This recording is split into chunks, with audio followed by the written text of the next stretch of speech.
फिर अब हम लोग अगले साल ही मिलेंगे इस मासिक परिक्रमा में। ऐसे सत्संग तो हमारे यहाँ चलता रहेगा, इसके बाद तो उत्सव का क्रिया लगातार रहेगा। और आज विश्वकर्मा पूजा है, तो विश्वकर्मा पूजा में साधारणतः मुझे जहाँ तक समझ आ रहा था शब्दों का जो अर्थ है, विश्व के कर्मा जो है, जो विश्व निर्माण में जो लोगों का योगदान रहता है, उनके जो भगवान है। लेकिन एक अर्थ और मैं आज देखने को मिला, इस विश्व के निर्माता जो है उनको भी विश्वकर्मा बोला जाता है। इस विश्व के निर्माता तो हमारे ठाकुर ही हैं, इसलिए ठाकुर जी की सत्संग आज हम लोग यहाँ पे बैठे हैं। और उनकी जो जीवन है, भावधारा है, उसकी हम लोग अपना अनुभव ठाकुर जी के बताए हुए रास्ता में चलने की चर्चा करते हैं। आज मुझे सवेरे अमुदा पहले फोन किया कि दादा बोले हैं आज आपको चर्चा करना। मुझे बड़ा दिक्कत होता है, हम अपने आश्रमी लोगों के बीच में कोई चर्चा करने में मुझे बहुत हिचकिचाहट होती है। दादा नाम पाठ में चल रहे थे, दादा बोले तुमको बोलना है, हम बोला दादा बताया, अमुदा से बात हुई तो मैं उनसे पूछा मैं क्या बोलूं, यहाँ तो सब तो लोग नून है, जान पहचान है, जानते हैं, एक ही घटना कितनी।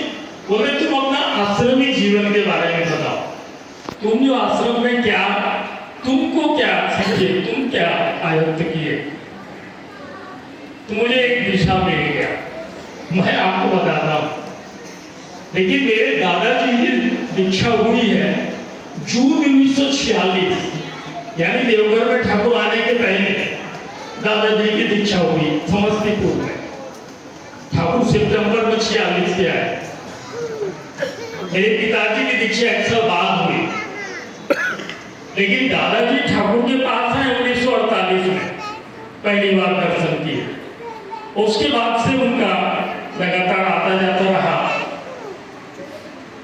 पापा का कुछ तबियत खराब के चलते दादाजी ठाकुर के पास पापा को भेजे थे, उसमें दुमका प्रवास के दौरान, या शायद ये 1948-49 की बात होगी। पापा पहले से देवघर में आश्रम में रहे थे, ठाकुर के निर्देश पे ग्रेजुएशन की पढ़ाई सब करते थे। ये चला परिवार की परंपरा। 1951 में दादाजी पूरा समस्तीपुर में नौकरी छोड़ के आ गए, देवघर आ गए। परिवार का अब ये कंटिन्यूएशन चलता गया।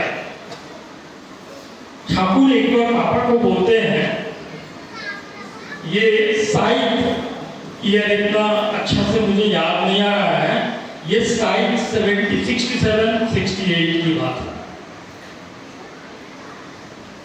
कि लाल इधर आओ। पापा गए, बोले गुरु स्थान में कम से कम 3 जनरेशन रहते हैं, तब ठीक से गुरु को जीवन में लेके चल पाते। तो कोशिश करना 3 जनरेशन लगातार। ये एक बहुत बड़ा ठाकुर जी का आशीर्वाद ही कर सकते हैं। दादाजी रहे, पापा जी तो सारा जीवन बिताए, अभी मेरे बड़े भैया शिवानंद प्रसाद, ये 3 जनरेशन चल रहा, कंटिन्यूएशन में है। और ये तभी ना पा रहा है जब आचार्य, वर्तमान आचार्य के साथ आप युक्त रहेंगे, तभी इस भाव को रिटेन कर पाएंगे। नहीं तो ठाकुर जी की दुनिया ऐसी बड़ी है, इतनी ज्ञान की दुनिया है, इतने मान सम्मान की बातें, उनकी बातें तो सुन के लोग पागल हो जाते हैं और वो मुझे सम्मान देने लगते हैं और मैं आत्महारा हो जाता हूँ कि ये बात मेरी नहीं है, ठाकुर की बातें मैं कर रहा हूँ ठाकुर के लोगों के सामने, सम्मान मुझे मिलता है, मैं अपना बैलेंस हो बैठता हूँ। देखिए हम तो जीवन में जब ठाकुर थे, मेरा 5 साढ़े 5 साल का उम्र होगा, जाते थे पार्लर में प्रणाम करके चले गए, घर से बाहर पढ़ाई में मन नहीं लगता था,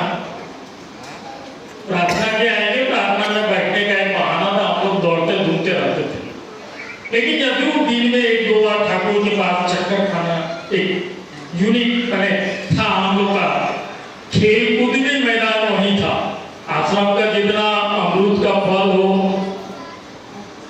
या आप बेदाना का हो या गेहुआ है या जितने फल का पेड़ में तोड़ के खाने वाले हमारे दोस्त उसको के लड़कों में से एक थे। यही हम लोग का दिनचर्या। जब बड़ा होने लगा पढ़ाई में मुझे मन नहीं लगता था। मैं ही घर का भाई बहन में सबसे पढ़ाई में कमजोर नहीं था, इसलिए ज्यादा बाहर घूमते थे, खेलते कूदते थे। डैम केयर ठाकुर भी नाम दिया दीपानंद, पता नहीं क्या सोच के दिए होंगे यार, जरूर कुछ उसमें प्रेरणा होगी। ये मैं अनुभव किया बड़ौदा के पास आके। ये 1983 की बात होगी। मैं 12 में पढ़ रहा था।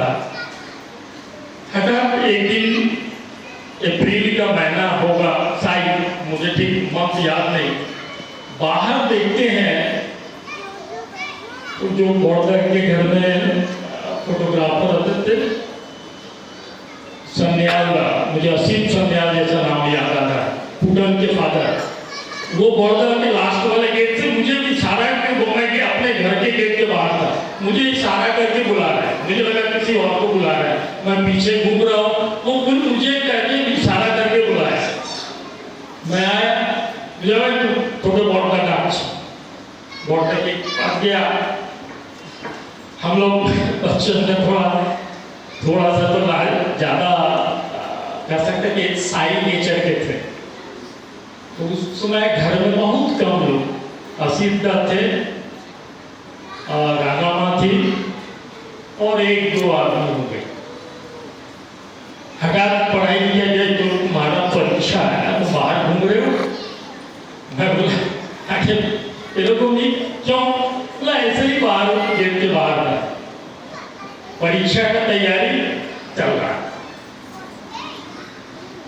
सडनली रागामा मूर्ति है, वो पढ़ा लिखा, वो भाई बोले ना नहीं है, उसका पढ़ाई लिखाई का।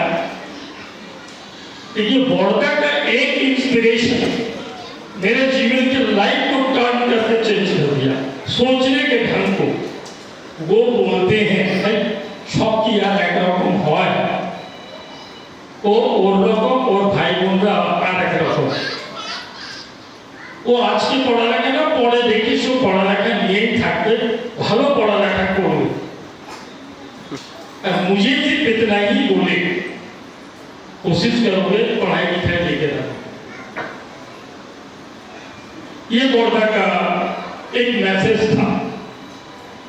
अद्भुत तरह से मेरे अंदर जो एक नेगेटिव भावना थी, मेरे से पढ़ाई लिखाई नहीं हो सकता, वो चेंजेस होने लगा। मैं जब एनालाइज करता हूँ उस फेज के समय का, तो मैं समझता हूँ डिप्रेसिव फेज था मेरा। मैं उसके बाद से ही आश्रम घूमता था। मैं पहला अक्षर आज तक लिख नहीं सकूंगा, बानी पढ़ लूंगा, किताब पढ़ लूंगा। आश्रम घूम के ठाकुर जी की बानी को पढ़ना शुरू किया। शब्दों का सोच के शब्दों को बोलना शुरू किया। अभी भी अच्छा ज्ञान मेरे पास नहीं है, अभी ट्रांसलेट करता हूँ भैया के साथ, जरूर गलत सही जो होता है। और मैं 1983 से 91 तक पब्लिशिंग हाउस की कोई भी मुफद्दल की किताबें थी ऐसी नहीं थी जो मैं नहीं पढ़ा था। रात जाग के पढ़ता था। अपनी पढ़ाई की किताब पढ़ना मन नहीं लगता था, ठाकुर की किताब पढ़ना शुरू किया। इतनी तेजी से हुई कि बाहर जो पब्लिश होती थी किताब, हर किताब को मैं खरीद के पढ़ लेता था। हर दुकान वाला जानता था कोई नई किताब दे देगा। और बड़ौदा की दया से फिलैंथ्रोपी में बोले थे कुछ काम करूंगी, ये भी मेरे सेल्फ रेस्पेक्ट का माध्यम बना। जो मॉर्निंग में काम करता था, डे टाइम में, तो ये भी बड़ौदा का एक क्षण का एक इशारा काफी था। और जो किताब पढ़ता था, आदू था, खेलता था, वर्तमान आचार्य के साथ ही घूमते फिरते, जब भी कुछ पढ़ता नहीं था जब स्वाभाविक आदमी होता है जो पढ़ता है किसी को सुनाना चाहता है, तो मैं ये पढ़ा हूँ और जब सुनता हूँ तो थोड़ा सा रिकॉग्निशन मिलता है। मैं अच्छा दिन को सुनाता था, इतना बढ़िया श्रोता आज मुझे समझ में आ रहा, कितने अच्छे श्रोता बहुत कोई नहीं थे, दोस्त सर्किल में तो बहुत थे, हर एक चीज बड़े ध्यान से सुनते थे वो। बहुत कम समय मुझे बोले देख ली तो बहुत कम ऐसा सहन शक्ति। अब दीपावली में उनके साथ छत पे खेल रहे हैं, पटाखा फोड़ रहे हैं, एक पटाखा उनके सर पे गिरा, ये जल गया, घर में कोई नहीं है, उनकी दादी ठाकुमा पुष्पा दादा के माँ वही, रात में वो माँ अपनी दादी के साथ सोएंगे, दादी ये सुन के डांट खाएंगे, मुझे एक चीज नहीं बोले, गए घर में एक तेल लगाए, बोले चलो फिर शुरू करो। मैं अभी भी मुझे इस उम्र में भी यदि कोई प्रणाम करता है पीछे ऐसे खिसकता है तो मैं नॉक करता हूँ, मुझे इरिटेशन होता है क्या पीछे देख के तो खिसको। उनको उस बचपन में देखता, बैडमिंटन खेलता था साथ में, बड़ी चोट लगा, उनको बहुत चोट दिया, कभी ये नहीं बोले उसके साथ नहीं खेलेंगे। ये जो छोटी छोटी चीजें उनके साथ मैं सीखे, अब रियलाइज करता हूँ, उस समय तो उतनी बुद्धि नहीं थी, आज के जीवन में समझता हूँ। मैं बड़ौदा का एक घटना बोल के अपनी बातें समाप्त करूंगा। जब ये पढ़ाई की बात होने लगी तो सही में मुझे पढ़ने में कुछ अच्छा लगने लगा। एक दिन बड़ौदा हठात बोलते हैं तो देखिए जिज्ञेस करे क्या माछ खास की बोली, सबसे पूछे, मुझसे भी पूछे, नहीं ये स्वास्थ्य के लिए अच्छा नहीं है इसलिए नहीं खाते। कोई बता रहा है कि ये प्रवृत्ति को नियंत्रित करता है, अनियंत्रित करता है, हर लोग का अपना अपना ओपिनियन है। अंतिम में धीरेन्द्र थे, धीरेन्द्र बड़ौदा से पूछते हैं आगे आपकी की मौत आपकी क्या बात। बड़ौदा बोले हमें तो जानी जानी ना, हमें एक जिनिस जानी ঠাকুর পছন্দ করতেন না, এই জন্য আমি পছন্দ করি। मैं क्योंकि देखिए मैं ग्रोइंग लड़का हूँ, मैं इसको डाइजेस्ट नहीं कर पाया। ये कोई बात मैं किसी को बोलूंगा तो मेरा तो धज्जी उड़ा देगा, मैं यही सोचता था उस समय तक। मैं शुरू किया वेजिटेरियन नॉन वेजिटेरियन डाइट का आर्टिकल्स कलेक्शन करके, मैं सोचा कभी बड़ौदा पूछेंगे मैं बताऊंगा। आज भी मेरे डायरी में लिखा हुआ है और मैं जब भी लड़ता हूँ मुझे याद आता है। कभी ऐसा मौका ना मिला, लेकिन कई जगह पे बात हुई वेजिटेरियन नॉन वेजिटेरियन बहुत तरह की है, एनाटॉमिकल प्रॉब्लम आता है, कॉम्प्लेक्सेस एलिवेट करता है, बहुत तरह का चीजें को लॉजिक होता है, कहीं कोई लॉजिक सस्टेन नहीं किया। हर लॉजिक में एक काउंटर लॉजिक आता है, मैं परस्त हो जा रहा हूं।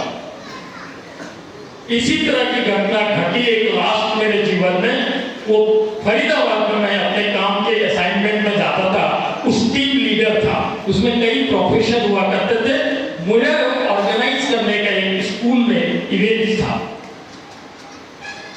वहां पे खाना वाना सबके लिए जो भी स्टाफ आते थे फैकल्टी उनको खिलाने का व्यवस्था मैं ऑर्डर करता था, मैं अपना घर का खाना लाके खाता था।